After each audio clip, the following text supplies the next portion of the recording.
जयाच्या जनी जन्म नामार्थ झाला, जयाने सदा वास नामात केला.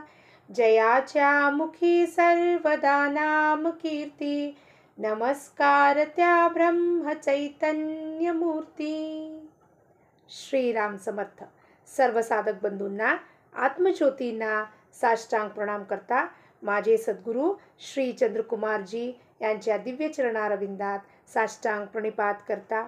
आज 1 जून श्री महाराजांचं प्रवचन, कर्तेपणा टाकणे हाच परमार्थ. कर्तेपणा टाकणे हाच परमार्थ. कर्तेपणा म्हणजे जो कर्तृत्व भाव आपण आपल्याकडे घेतो, हे काम मी केलेलं आहे, हे मी मिळवलेलं आहे, हे मी कमवलेलं आहे, हा टाकणे, ह्यालाच परमार्थ म्हणतो. टाकणे म्हणजे काय हो? म्हणजे आपल्याकडे ते डुअरशिप न घेता मी करतोय म्हणून. मग कोण करतोय हा सगळं? हा सगळं सर्व सत्ता श्री महाराजांच्या इच्छेने चाललेलं आहे.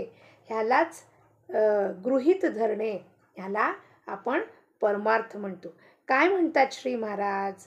दोरीला जो साप म्हणून समजला तो बद्ध, पण दोरीला दोरी म्हणून ज्याने ओळखले तो मुक्त समजावा. दोरीला जो साप समजतो तो बद्ध आहे.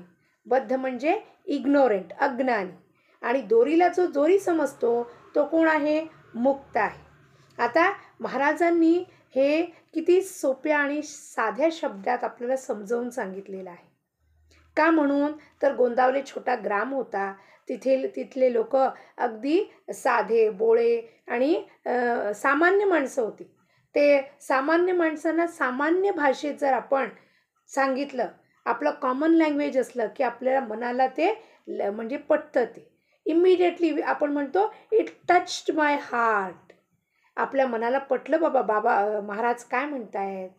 पण आपण जर वेदांतात घेतलो तर अष्टावक्र गीतामध्ये हेच सांगितलेलं आहे. काय म्हणून? यत्र विश्वमिदं भाती कल्पितं रज्जू सर्पवत, आनंदं परमानंदः सबोधस्त्वं सुखं चरः. यत्र विश्वमिदं भाती कल्पितं रज्जू सर्पवत. ज्या प्रकारे संपूर्ण विश्व हा कल्पनेचा भाग आहे. की कोणत्या कल्पनेचा भाग आहे? की दोरीला आपण रज्जू सर्पवत, आपण दोरीला सर्प मानतो आहे, ही आपली कल्पना आहे. एका खोलीत आपण गेलो, अंधार होता तिथे मी पाय ठेवलं की असं दचकले. मी दचकल्यावर काय झालं? मला वाटलं काहीतरी आलाय बाबा, साप बीप आलाय का असं वाटलं. पण मी जेव्हा लाईट घातलं, प्रकाश उजेड पडला, तेव्हा मी पाहिलं काय सत्य? तर तो साप नव्हे तर दोरीच होता. आधीपासून दोरीच होता. म्हणजे काय? तात्पर्य काय? की माझा जो स्वरूप आहे तो आनंद स्वरूप आहे, परमात्माचं स्वरूप आहे. पण मी आता काय समजतोय स्वतःला? मी हा देही आहे, मी हे सर्व करत आहे. आणि देहाला चिटकून मन स्वतःकडे कर्तृत्वपण घेतो आणि तो सुखदुःखाच्या भानगडीत पडतो. देह मी नव्हे हे ज्याला समजले तो मुक्त. हा देह मी नव्हे. मग मी कोण आहे? मी निर्गुण निराकार सच्चिदानंद स्वरूप, हा माझा अस्तित्व, माझा स्वरूप आहे. पण ह्याच्यावरती काय आहे? आवरण. हा देहाचा, चामड्याचा देहाचा आवरण आहे. आणि त्याच्यामुळे काय होतोय? मला भ्रांती होतोय की मी देह आहे, मी सर्व करतोय. नाही, ह्या देहाच्या पाठीमागे, मनाच्या पाठीमागे, बुद्धीच्या पाठीमागे जो कुठस्थ चैतन्य आहे, जो या देहाला चलनवलन देतो आहे, देहाच्या मार्फत क्रिया करून घेत आहे, तो परमात्मा माझ्या आत वसत आहे. आणि त्याला आपल्याला सर्वांनी ओळखायचं आहे. सत्य ज्ञान करून घेणे म्हणजेच मुक्त अवस्था आहे. हे सत्य ज्ञान करून घेणे की मी करता नव्हे, महाराज करता आहेत, महाराज मला सांभाळतायत, महाराज मला पोषण करतायत, हे सत्य ज्ञान आहे. आणि हे जे समजेल तो कसं राहील? मुक्त अवस्था म्हणजे अगदी आनंदी राहणार. आनंदी म्हणजे काय? सुख दुःख हे दोघे त्याला बाधक होणार नाही. बद्ध दशा आम्ही निर्माण केली आहे. काळजी, तळमळ, दुःख ही बद्धपणाची लक्षणे होतं. तर कोणत्याही परिस्थितीत आनंदात राहणे हे मुक्तपणाचे लक्षण आहे. कोण निर्माण केले मग बद्ध अवस्था? आपणच. आपणच गृहीत धरतोय, मी हे करते, मी नोकरीला जाते, मी कमवते, माझ्या मुलांना मी शिकवते, मग मी शिकवते हे गृहीत धरल्यावरती मुलांनी अभ्यास नाही केलं तर कर्तेपणा माझ्याकडे लागलं, त्याला मारून झोडून जर तो ए ग्रेड मिळवलं तर मी फुगून जाणार. माझ्यामुळे माझा मुलगा पास झाला, माझ्यामुळे नाही पास झाला, नाही तो फेल झाला आहे, तो सर्व त्याच्या प्रारब्धानुसार होत आहे.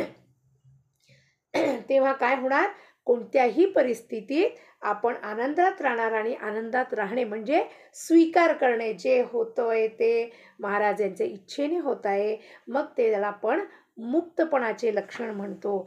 जागे होणे म्हणजे मुक्त दशेला येणे आहे. माझे माझ्याजवळच आहे पण ते ठाऊक नाहीसे झाले आहे. माझे माझ्याजवळ आहे म्हणजे काय आहे, भगवंत माझ्याजवळच आहे, आतच आहे, पण मी काय करतोय, गावभर शोधतोय त्याला, तीर्थाटनाला जातोय, कुठे कुठे नाना ठिकाणी फिरतोय, अरण्यात फिरतोय, पण मला सापडत नाही आहे. थोडा वेळ जरा माझं मन विसावा झाला, निवांत झाला, तरी सुद्धा त्याचा फायदा नाही आहे, कारण तो थोडाच वेळापुरती होतोय, पण तो इथे स्वतः आहे. त्याला कसं ओळखू मी, तर मला ठाऊक नाही आहे. भगवंताला विसरल्याने मी देही असे म्हणू लागलो, मीच देह आहे, हा मीच करत आहे सगळं, देह तर माझ्या ताब्यात नाही आहे, तेव्हा मी देही नाही हे सिद्ध झाले. देह जर माझ्या ताब्यात असलं तर मी आजारी पडेन का, नाही. देहाला इजा होणार आहे का, नाही. मग ह्याला काय कळलं की हा देह माझ्या ताब्यात नाही आहे, मग कुणाच्या तरी ताब्यात आहे. तो कोण आहे, आपण करते पण आपल्याकडे घेतो आणि त्याबरोबर सुखदुःखही आपल्याकडे येते. मला सुख नाही आणि दुःखही नाही असे ज्याला वाटेल तो मुक्त समजावा. म्हणजे काय, आपल्याला सुखदुःख येणार नाही आहे का, हो येणार आहे, पण सुखात तो फुगून जाणार नाही आहे. त्याला माहिती आहे हे सर्व काही सद्गुरूंच्या कृपेने होत आहे माझ्या जीवनात. चांगली गोष्ट घडली तरी ते सद्गुरूंच्या कृपेने, आणि जरी वाईट प्रसंग आला तर सद्गुरू तर या प्रसंगाचा ओढावा आणलेला आहे, त्याच्यातून पार तेच मला पाडणार आहे, ही तो ठाम निश्चितपणे समजतो. आणि म्हणून तो कसा असतो, त्या दोन्ही सिच्युएशनमध्ये मुक्त असतो. करते पण घातूक असते. मी एवढा मोठा वाडा बांधला, प्रपंच चांगला केला, असा प्रापंचिकाला अभिमान वाटतो, तर संन्यासी मठाचा अभिमान धरून बसतो. म्हणजे या कर्तेपणाच्या बाधेतून दोघांचीही सहजी सुटका होत नाही. आपण प्रापंचिक लोक जर प्रपंचाचा अभिमान धरतो, मी केलंय म्हणून, तर संन्यासी मठ बांधलंय मी एवढ्या लोकांना गोळा केला, एवढ्या लोकांना पोषण करतो, याचा अभिमान धरतो, तर दोघांनाही ते कर्तेपण सुटत नाही.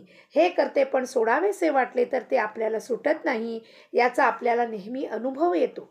भगवंताचे अस्तित्व पटल्यानेच कर्तेपणा कमी होतो. मी करत नाही, महाराजांच्या इच्छेने घडत आहे, असं आपल्याला पटायला लागलं तर ते कमी कमी हळूहळू कर्तेपणा कमी होत जाईल. म्हणून भगवंताच्या अखंड स्मरणात राहावे आणि भगवंत ठेवील त्यात समाधान मानावे. भगवंताच्या स्मरणाशिवाय जिथे आपल्याला सुख होतो तो विषय समजावा. भगवंताचं स्मरण विसरलो आणि विषयात आपण गुंतलो, सुखात गुंतलो, समजायचं की विषयात मी गुंतलेलो आहे. मस्त पुरणपोळी खाल्ली, पिझ्झा खाल्ला, मॉलमध्ये गेलो, तर कुठे गुंतलोय आपण, विषयासक्त झालो आहोत. तो तात्पुरता विषयासक्तीमध्ये सुख आहे, पण पुन्हा ते सुखाच्या पाठीमागे खूप मोठं बिल लागलं की लगेच आपल्याला एवढं बिल आलं का, अरे बापरे किती बिल भरावं लागेल, कोण भरेल, एवढे खर्च कुणी करायला सांगितलेलं, असं सगळं तक्रारी करायला लागतं. मग सुखाच्या पाठीमागेच तो दुःख आहे. पण भगवंताच्या अखंड स्मरणात राहिलो तर त्याच्यातून आपण पार पाडू शकतो. विषयाच्या संगतीत परमात्म्यापासून वेगळे असणे याला नाव प्रपंच, आणि परमात्म्याच्या संगतीत विषयात राहणे याचे नाव परमार्थ. परमात्म्याच्या संगतीत आपण जर प्रपंच केलं तर प्रत्येक गोष्टी आपण महाराजांना सांगून करतो. महाराज आज मी बाहेर चालले, या माझ्यासोबत. महाराज मी आज आपल्याला सॅलरी जास्त मिळाली, इन्क्रिमेंट मिळाली, मुलगा चांगला शिकला महाराज. प्रत्येक काम जेव्हा आपण महाराजांना सांगून प्रपंच करतो तो आपला परमार्थ होऊन जाईल. आणि विषयाच्या संगतीत नेहमी इथे गेलो तिथे गेलो, भांडण केलं किंवा काहीतरी गोंधळ उडालं किंवा आपल्या मॉलमध्ये गेलो, पिझ्झा खाल्लं, ह्याच्या संगतीत परमात्मापासून वेगळं झालो आपण. कारण हे सगळं माझ्या कमाईने मी उडवतोय पैसे किंवा मजा करतोय, पण तिथे परमात्माचं अस्तित्व विसरून गेलो आपण. फळाची अपेक्षा ठेवून आपण जी कृती करतो ते कर्म होय, पण फळाची अपेक्षा न ठेवता आपण जे कर्म करतो ते कर्तव्य ठरते. कर्तव्य आणि कर्म किती छान समजावून सांगितले महाराजांनी आपल्याला. जे कर्म आपण करतोय त्याच्यात फळाची अपेक्षा अशाच प्रकारे ती घडली पाहिजे. मुलाला 95 आलंच पाहिजे म्हणून अभ्यास करून घेते मी, तर ते काय झालं, ते कर्म झालं. आणि जर आपण ते कर्म परमात्माच्या स्मरणात केलो, महाराजांच्या इच्छेनुसार मी त्याला शिकवते, मग ते काय होणार, माझं कर्तव्य होणार. आणि कसे कर्तव्य भगवंताच्या स्मरणात करीत राहणे, ह्यालाच आपण परमार्थ म्हणतो. हे करीत असताना भगवंताला दृष्टीआड न होऊ देणे, याचे नाव अनुसंधान. प्रत्येक गोष्टीत त्यांचं स्मरण करता काम केलं की ते अनुसंधान होतं. आपण एखादे चांगले पुस्तक वाचत बसलो आहोत, इतक्यात आपल्या पायाला एक मुंगी चावली, त्याची जाणीव आपल्याला कशी चटकन होते की नाही बरं, विचार करा. आपण पुस्तक वाचताना मच्छर जरी चावला, मुंगी चावली, तर लक्षात येतो, अरे रे रे काहीतरी चावलंय, आपलं लक्ष लगेच तिथे जातं. ती जाणीव सर्व शरीरभर व्यापून असते.